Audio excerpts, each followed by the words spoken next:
settle down. They deny they're lefty, but their bias is hefty.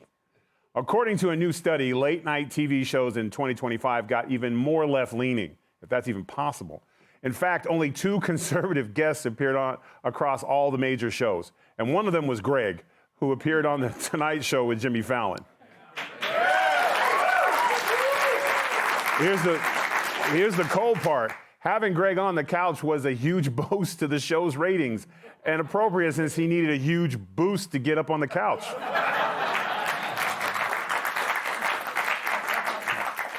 And no surprise, Jimmy Kimmel ranked first in the late night with the most anti-right jokes, if you even want to call them jokes. It's hard to tell since he's crying most of the time.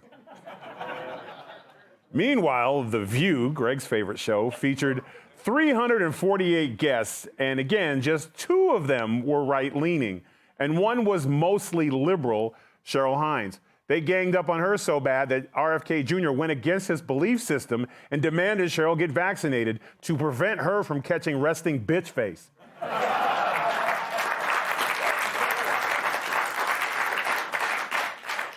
Hotep, you like stats, numbers, you're a facts man. Check this out, 92% of political jokes targeted conservatives.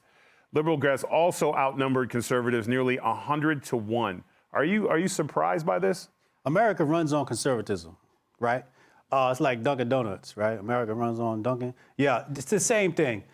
Trump actually made politics pop culture. You know, before Trump, nobody gave a damn about politics. You know, nobody even voted, I don't think. At least I didn't vote. But here's the issue.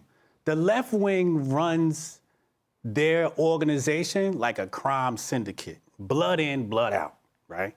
So if you're on the left and you try to get out and defect to the right wing, they cancel you.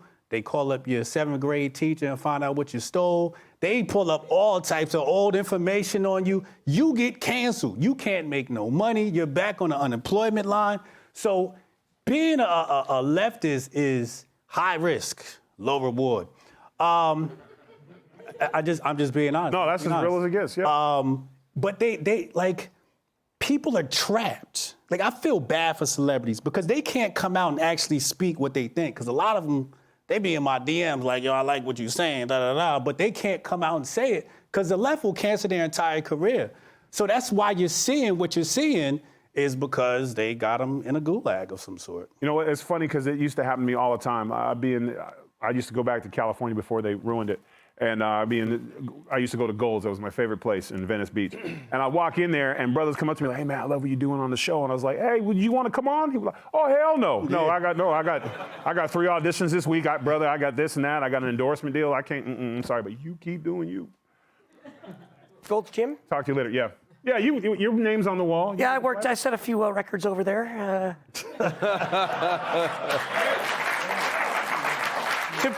You know, is it I understand why you need to point this out, right? But do you think we are doing it a disservice because the View's ratings are up because we talk about them so much?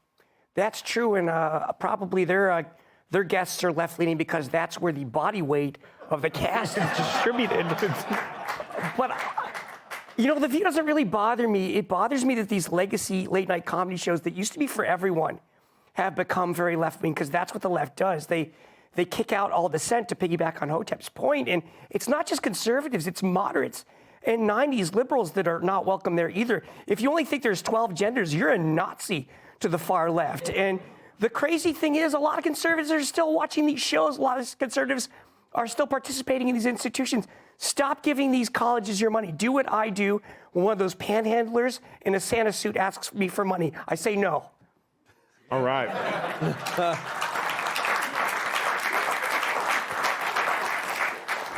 Brian, you've been on TV for a long time. Yes. You've worked with some of the greats. You worked with Jim Brown. You worked UFC. You worked here.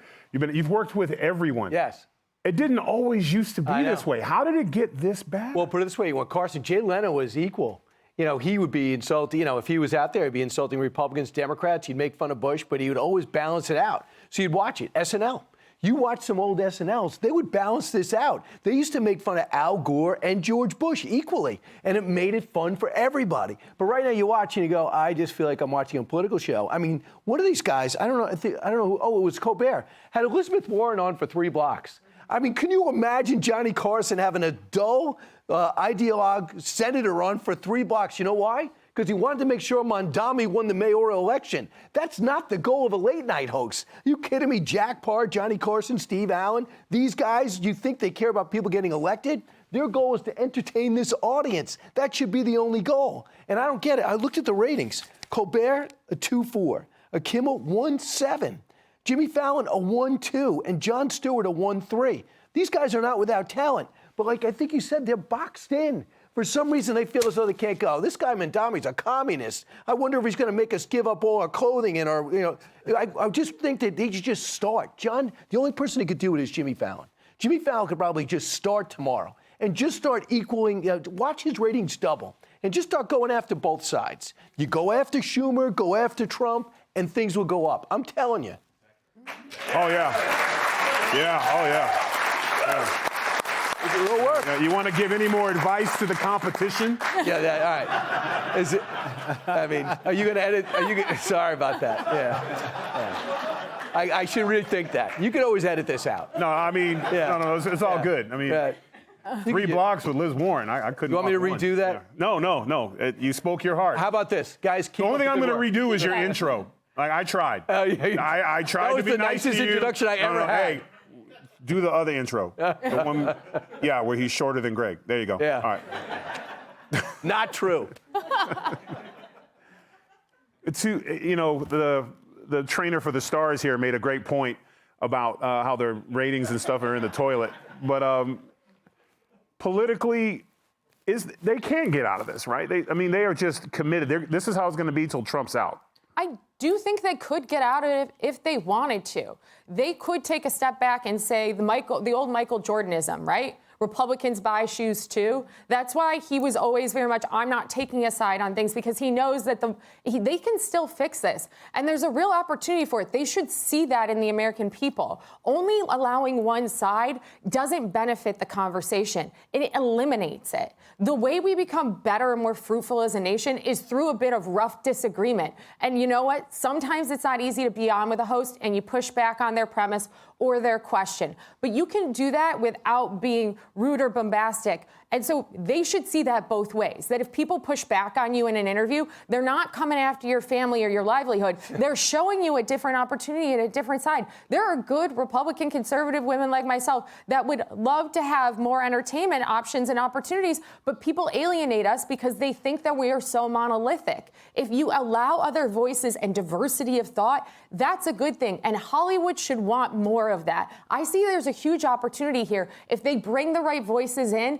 absolutely, they can right the ship on their own. Right.